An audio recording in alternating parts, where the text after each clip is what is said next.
All plan has been put in place with the midwife. The cry of a male child will not see the sunrise of the day. But I worry. I worry about this Obinma. He's not ordinary, she said to Chief Nana. He knows too much. Perhaps the spirit of my late husband watches through him. Then send him away, Nana advised. A snake that is not killed will one day bite. And so Adaku set a trap. One morning, while the palace still woke to the sound of roosters, she tore her own wrapper and screamed. Obinma tried to force himself on me. The guards ran in shock. The chiefs gathered. She wept crocodile tears, holding her torn clothes. Throw this dog out of my sight, she cried. Let him be banished from the palace. The young prince, her son, full of pride and arrogance, gave the order, and Obinma was dragged out of the palace gate. He said nothing, only his eyes burned with sorrow. He knew he had been set up, but he also knew the gods do not sleep. Ionel Mary, Oga Chotaya. Whatever a man sows, he will surely reap again. Weeks passed, the moon grew full again, and the same moon under which Nkem Dilim went into labor. Her cries echoed through the night like drumbeats of fate. The midwife, trembling, stood beside her with a sinister look.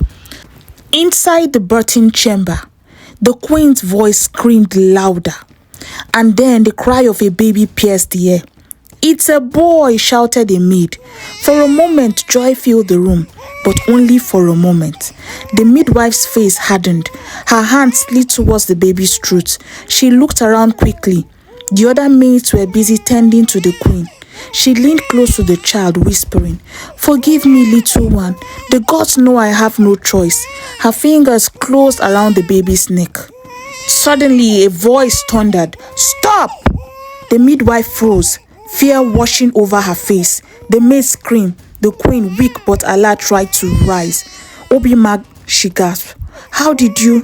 But he said nothing. He walked to the midwife, pulled the crying baby from her arms and raised him high. This child carries the blood of truth. Whoever dares to harm him fights against the gods themselves. The torches flickered widely. The room trembled. The midwife fell to her knees, confessing everything through tears. It was Adaku. She paid me to do it. Forgive me, my queen. Nkem Dilim wept, clutching her newborn. Oh, gods of our fathers, is there no end to this evil? Obinma's face hardened. There is, and it's tonight. He turned and left swiftly, the baby still crying behind him.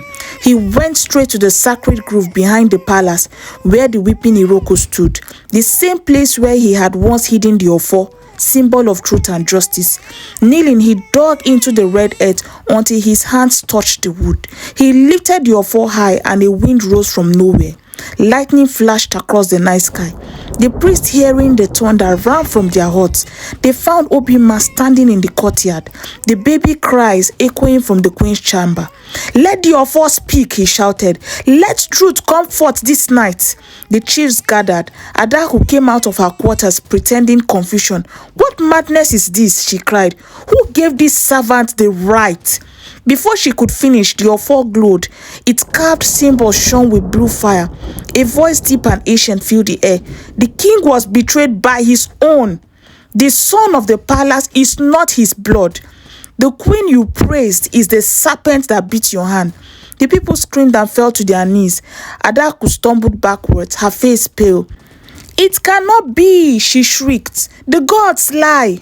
But even as she spoke, thunder cracked above her, and a sudden gust of wind blew through the palace courtyard. When the light returned, Adaku was on the ground, trembling, weeping, broken. Forgive me, she screamed once again, and fainted. As dawn broke, peace settled over the palace. The midwife confessed all. Chief Nana fled, but was caught and banished forever. Queen Nkem Dilim's baby was named Chukwudalu. God has answered.